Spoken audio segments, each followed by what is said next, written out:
स्वागत है आपका बी न्यूज नेशन में। मैं हूं शकील बागमारे। पाकिस्तान जिंदाबाद के नारे लगाने वाली लड़की को 14 दिन के लिए अदालत ने जेल भेज दिया गया है।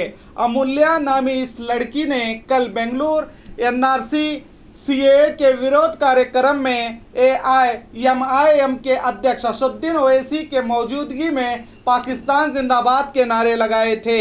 हिंदुस्तान जिंदाबाद भी कहा, मगर पाकिस्तान जिंदाबाद बार बार कहती रही है लड़की की आवाज़ सुनकर असदुद्दीन ओवैसी का कहना है कि जब वो नमाज पढ़ने के लिए स्टेज के पीछे जा रहे थे तभी इस लड़की के नारे सुनकर आए और उसे रोकने की कोशिश की और फिर लड़की को वहां से हटा दिया गया।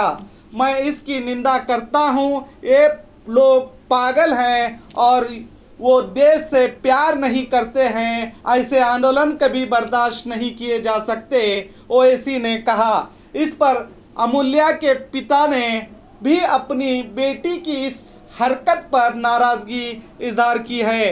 फिलहाल अमूल्या जेल में है। इसकी इस तरह की हरकत के पीछे इसके मानसिकता क्या थी, अभी तक इसका खुलासा नहीं हुआ है।